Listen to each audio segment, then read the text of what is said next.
Hello everyone, I am the Fiber Pusher and I am addicted to wool.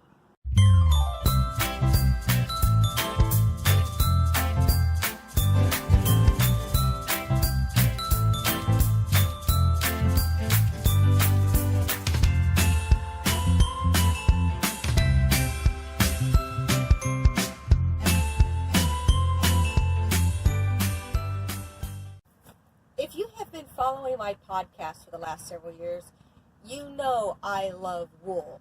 I love everything to do with wool. I love it from the stuff that's as soft to wrap a newborn baby in to the stuff that's tough enough that you can walk on it in a rug for decades. I just love wool. I love sheep. I love working with wool. I love wearing wool. I just love wool. And so this video is going to be about the magic of wool. Sheep were first domesticated somewhere around 9,000 to 11,000 BC. Now at first they didn't produce the wool that we understand as wool today. They were what was called rood, which is R-O-O, and which is basically they plucked the wool off of the sheep. Approximately 6,000 BC, they started being selectively bred so that they produced the wool that we know today. Now, at first, the sheep was all browns and grays and blacks and more natural colors, mainly because that helped them be camouflaged from predators. Around 6,000 BC, the Mesopotamians started selectively breeding again to produce white wool, and most of what we have today is white. In fact, very little of the wool produced today is natural colors. As a spinner, though, and as somebody who loves wool, I love natural colors. I mean, white's great. It dyes pretty colors, but you can dye over natural colors as well. And that's what makes it so much fun. Early civilizations had really large flocks. And in fact, the Egyptians were trading in wool as early as 4,000 BC.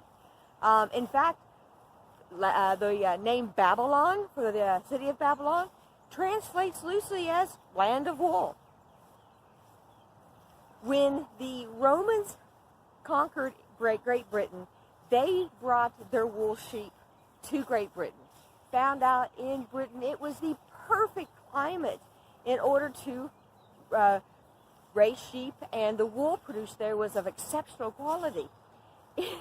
I think it's ironic that it wasn't very long before the Britons were exporting wool back to Rome. In 1797, the British arrived in Australia with 13 merinos. Those 13 merinos today have grown into be over 140 million merinos. Now, in 2018, the population of Australia was 25 million, which means there's approximately 5.5 sheep in Australia for every one human. If you want to see what primitive sheep look like, you can look at several breeds. One is the Icelandic. When the Vikings landed in Iceland, they took their sheep with them. And since Iceland doesn't allow any other sheep on the island, those sheep, the Icelandic breed, look exactly like they did 1,000 years ago. Now, Icelandic are really, really cool sheep. They have a multiple layer coat. They have an outer coat called the tog, T-O-G, which basically is a long coat that repels all the water. Then you've got up to 5 layers of wool inside that, all the way down to a really beautiful, fine undercoat called the thel, T-H-E-L. And that is fine enough that you can actually do things for babies with and wear it next to the skin. Other primitive sheep are like the soy, which is, it's really been there since the Bronze Age. It's not changed hardly at all. And they live on 2 islands that are uninhabited now. One is Soy, and one is St. Kilda, and they are off the coast of Scotland. But they've been around since the Bronze Age, which was 3000 BC to 1200 BC. So they've been around for about 5,000 years, unchanged. Another one is the Jacob sheep. Now the Jacob sheep are thought to be the sheep that Jacob chose in the Bible. He was given the choice of white sheep or spotted sheep, and he chose the spotted sheep. It's believed that the Jacob breed today are those spotted sheep. Basically, there are two types of wool, apparel wool and rug or carpet wool. Unfortunately, especially here in the United States, and I don't know in other countries, they combine all kinds of breeds together. It's called the wool pool. And most of the shepherds in 2018 who had white wool got about 50 cents a pound. And people who had natural colored wool got about 10 cents a pound. And most of it was thrown away. The wool pool wants white wool. It is a combination of all the breeds together, which doesn't make for a good apparel wool. As a matter of fact, it's what's gained wool the reputation of being itchy. Good wool is not itchy. Matter of fact, Judith McKenzie, who is like the guru of wool and spinning and everything, and if you ever get the chance to watch a video of hers or take a class from her, do so. She's amazing. She made the comment that there is no such thing as bad wool. There's a bad use of wool. One is meant to be wrapped around a newborn baby. One is meant to be mulch. And I'm going to go further and say that there are, not all wool, bad wool should be mulch. It makes great insulation. It makes great upholstery stuffing. There's uses for the itchier type of wools. But let me explain to you real quick some of the qualities behind the wools that makes it against the skin soft or not. One of the things is called micron count. Now, a micron count is 1/1000th of an inch. It's much finer than even human hair is. Let's describe them in micron count versus how they feel against the skin. So let's start with this. This is Merino, and this is some really nice Merino. There are three of the superfine wools: Merino, Rambouillet, Cormo. And we sell Cormo in the shop and everything. But this is Merino, and if you can see how absolutely incredibly fine those little fibers are. So, this is against the skin soft. And this is really really good to be spun up and woven into fabric for men's Italian wool suitings. It is incredibly fine, it is incredibly soft. But the unfortunate part is its softness and its fineness means that it abrades easy and it can pill easy. I knit a Merino sweater, oh gosh, 3 years ago, and it started to pill the first time I wore it. While it's, like I said, against the skin soft, it's not necessarily good for abrasive. Another thing it is good for, a lot of runners love having Merino wool shirts because it's, again, against the skin soft, but it wicks. And it keeps the moisture and the heat away from them, and it's actually cooler. Also, the fact that it doesn't hold odors. So it is, and so when they get down at the end of the race and they're all stinky and sweaty, they can take the Merino shirt off, set it up so that it can dry and everything and air out, and it doesn't smell bad. So that's one nice thing about Merino wool for that. It's really good for that.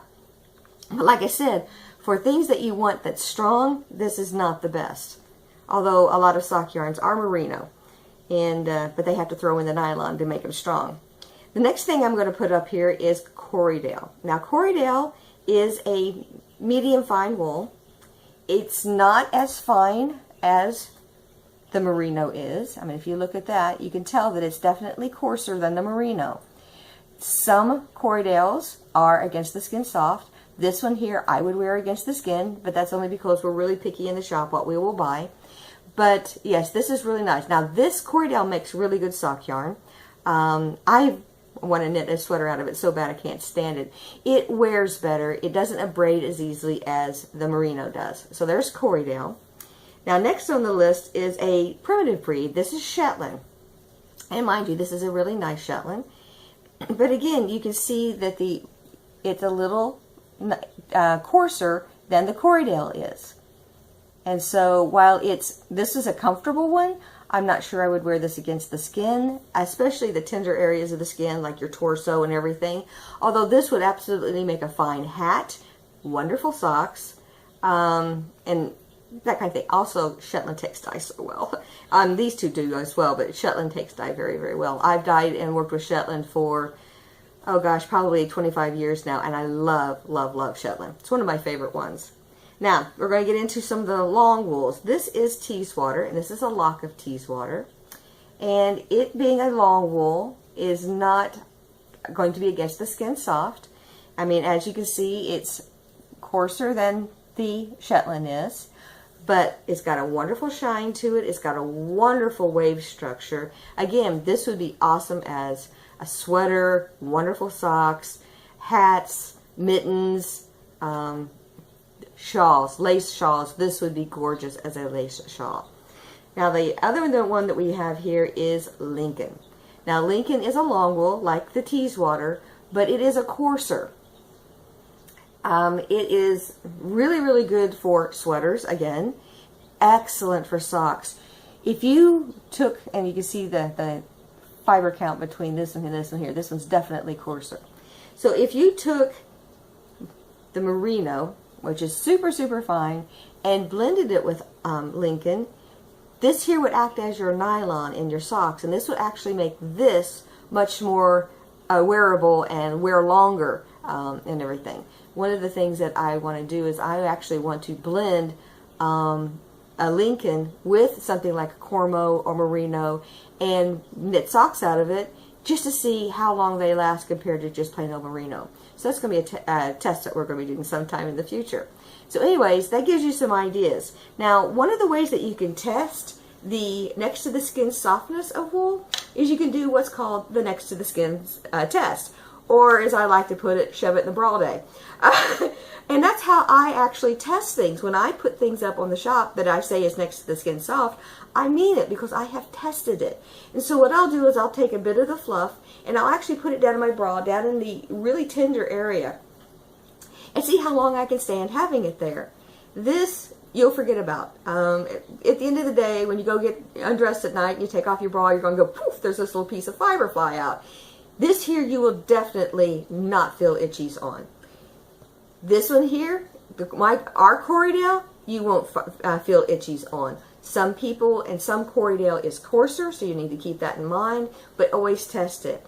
Shetland, you're going to be borderline. It really depends on the Shetland. This is a lamb fleece, so this one here would probably be against the skin soft, but a lot of Shetlands, especially the dual-coated Shetlands, are not going to be, although they make excellent fine lace for shawls. Matter of fact, if you've ever heard of the wedding ring shawl, and that is a shawl that has been spun so fine that you can pull the whole shawl through a wedding ring.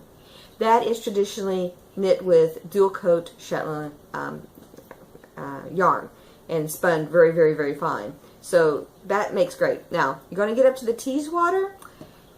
I'm going to guess that this was going to be a bit itchy. I have a feeling that this will bother you.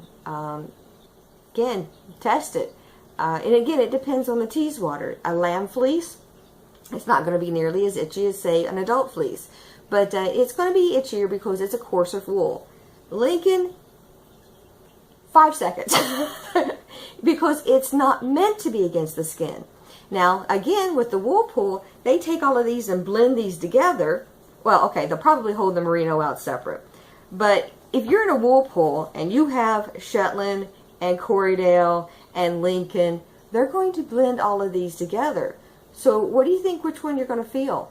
You're going to feel this. And that's why people think wool is itchy. In fact, a lot of people say that they're allergic to wool. Most people who say that they're allergic to wool are not. They may be sensitive to wool. They may be sensitive to this in the cheap wools that you buy in your sweaters across the country. Unless it says it's 100% merino or cashmere or something like that, it's a blend of all the wools. And so you're going to feel the worst of that is in the blend. Also, some people are allergic to the lanolin, and so they need to have the lanolin completely washed out, which most commercial wools do have the lanolin completely washed out because they're dyeing them. And the lanolin absolutely keeps the dye from absorbing. So that's some things that you might want to think about. But most people aren't allergic to wool. They may be sensitive to, like I said, the lanolin. They may be sensitive to the coarseness of the fiber. People who are truly allergic to wool will break out in hives. They will sneeze and cough around it. I mean, it's a true allergy. And if you're not doing those, you're just not buying the right wool for what you're trying to make. And so if you do want things against the skin soft, think things like Merino, Cormo, Rambouillet, that kind of thing. Since we're here and we're going to talk about extra soft things, I bought a couple of extras that I thought, now these are not from sheep. This is cashmere from a cashmere goat. And I want you to look at that. It's almost a halo. You can barely feel it. It's so soft. And it's funny because it makes merino feel coarse. So that's amazing stuff. This feels like the down of a feather. I mean, it's just so incredible soft. That obviously is against the skin soft. And then there's Alpaca. This is from Ethan. He's a black alpaca. He is fine enough that he actually makes the merino feel coarse. The only thing with alpaca is it has no elasticity, so there's no stretch and bounce back from it. It just doesn't do it at all. And so if you make something like a sweater or whatever, and it stretches out at the end of the day, it's not going to bounce back. It's just going to keep stretching. But for against the skin soft, this stuff is amazing. So that's what I wanted to let you know. So here is the setup for the test to see if bleach will really dissolve wool. Now what I've got here is a clock because I'm going to do this as a time lapse, and you'll be able to see the time change. On the left hand side is the fine wool, which I'm using Polworth. The middle is a Cheviot Parendale Cross, which is a medium wool. And on the right hand side is Lincoln, which is a long wool. There's a total of about 2 grams each of them, and I've split that 2 grams into thirds. And what I'm going to do is I'm going to put in one jar, there's going to be mostly water, but with a couple of tablespoons of bleach. And one jar is going to be half bleach, half water. And the other jar is going to be 100% bleach. So let's see how this works. Let me get this set up and then we'll start the time lapse. All right, let's go ahead and measure out our liquids here. So I'm going to put an eighth of a cup in the left-hand one of bleach, and the rest of it's going to be water. So let's go ahead and get the bleach over here. Now this bleach is just pure bleach, has absolutely no lemon smell or anything like that. This is just the pure thing. In the middle one, I'm going to put a 1/4 cup of bleach.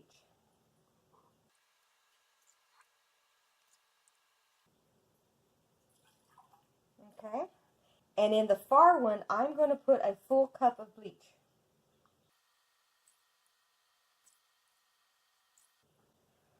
Let me close this up. Now, in the first one, in order to get it to come up to a full cup, I'm going to put 3/4 of a cup. Well, close enough. I'm going to put 3/4 of a cup in it.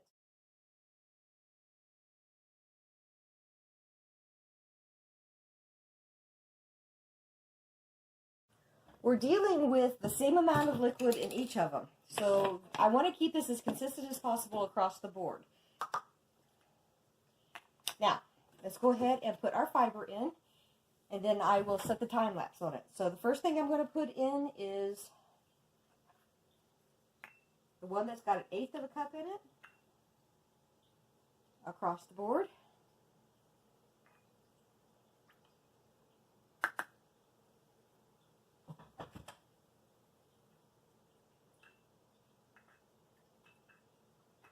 And then I'm going to put in the one that's got a 1/4 cup.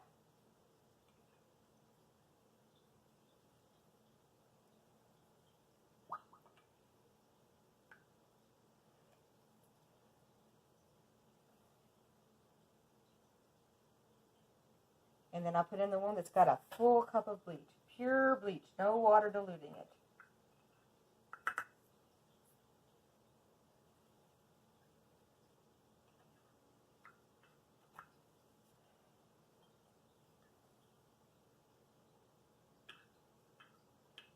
Now, because of the smell of the bleach, I'm going to very loosely put lids on these.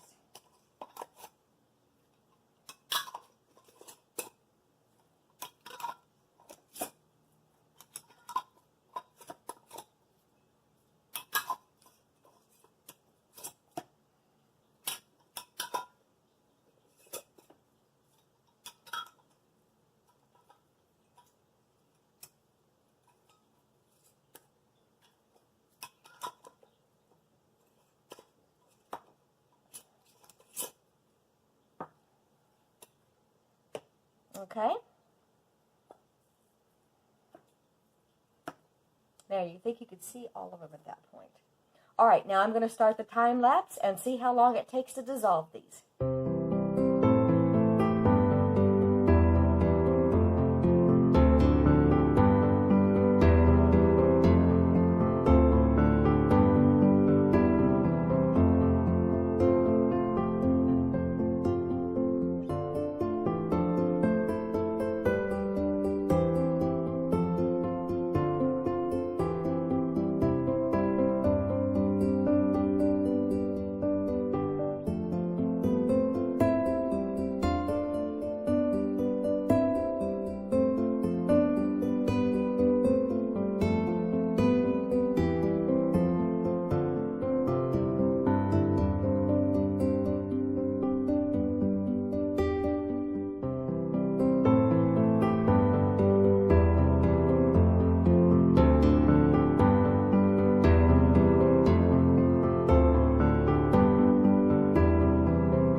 Well, we've been at this for almost 3 hours now, and I'm going to have to stop because my cell phone is actually dying. But I wanted to show you what's happened so far. The ones with the paper here on them actually have completely dissolved. I'll show you. There is nothing left in there. It's just goo. Now, these are the ones that were 100% bleach. And so this is the one that was the Cheviot Perindale. And this is the one that was the Polworth. So I'm going to go ahead and shut these back up again. Now, on the Polworth and the Cheviot Perindale, let's look at the one that was quarter cup of bleach. And there's not a whole lot left. And it's kind of yellow and gross looking. Let's see what it looks like. Now let's see what it feels like. It's very, very brittle. It falls apart really, really easy. There's not much left of that one. So, now let's see how the Lincoln is faring. Because remember, that's the long wool. So that's the most coarse that we've got. So let's see how it looks with 100% bleach.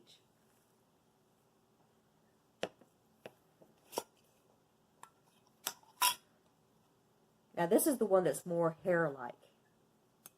And there is just a teeny tiny little bit left.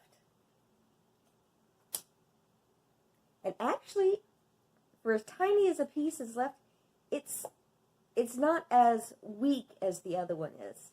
It pulls apart relatively easy. But if you look at it, it really does resemble hair. So I don't think it'll take that much longer for it to dissolve. I'm going to go ahead and let it continue soaking, and I'll let you know. Okay, it's 9 o'clock. The Polworth in the one that had the quarter cup of bleach and 3/4 cup water is completely dissolved. Let's see where we are at on this one.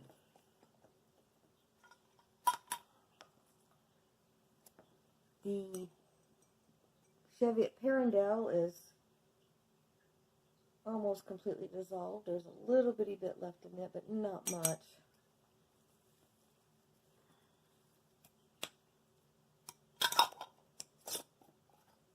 So I put a little thing on this one here to say that this one here is dissolved. I just put this on here, so just before I brought the camera, so right there at that point.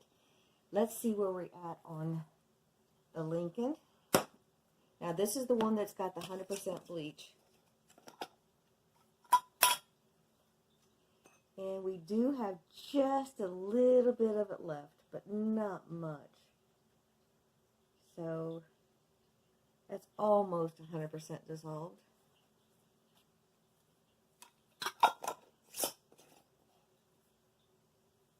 Let's see where we're at on the second one.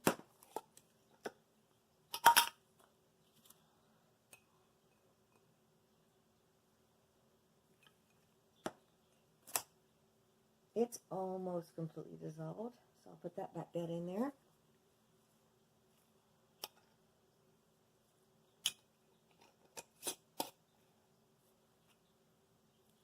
But not quite.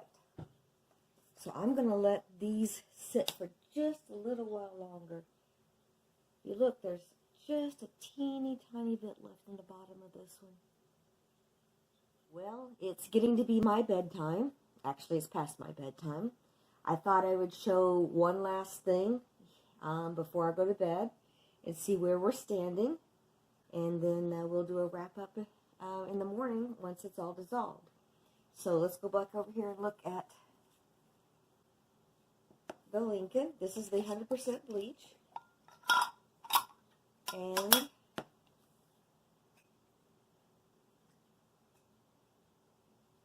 the Lincoln is 100% dissolved. So that's done. Shut that up. Let's see what it looks like here in the middle. It does have an itty bitty piece left, but that's all. So it's pretty much dissolved.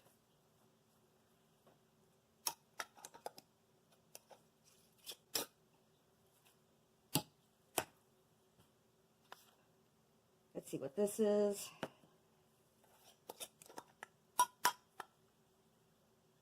There is a teeny tiny little, it's mostly just a kind of a powder in there. It just sort of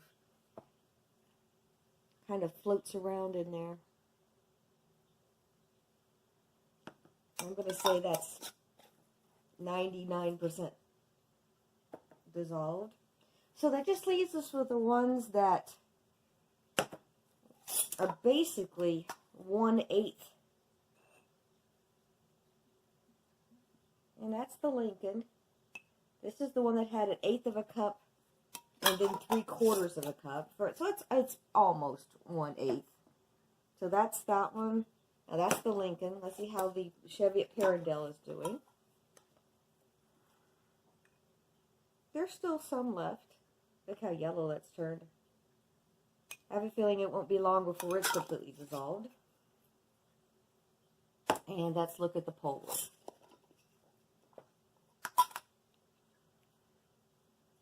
You can still tell there is some in there,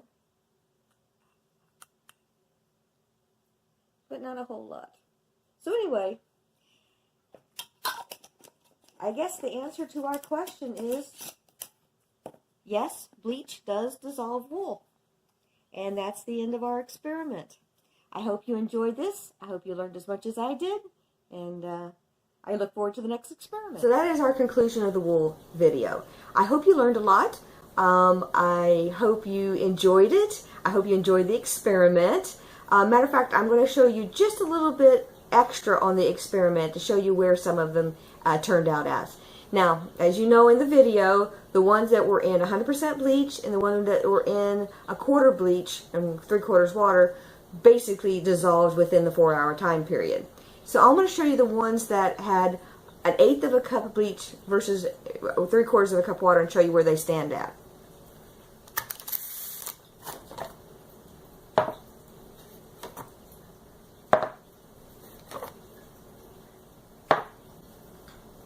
So here is the Polworth, and it's mostly, but if you kind of look in there, you can still see some fiber. It's more of a goop than a fiber at this point. The Chevy and Parendale Cross, again, you can sort of see a little bit in there, but it's really more just, it's like wool particles. Yeah, it's almost, now this has been 36 hours later, so, and the Lincoln actually is still got some fiber in it. So, obviously, they're not in usable condition. They're very brittle. They pull apart very easy. Like I said, this one here is basically goop. But I wanted to show you the conclusion of the experiment. So I hope you enjoyed this. I hope you learned something, and I will talk to you guys later.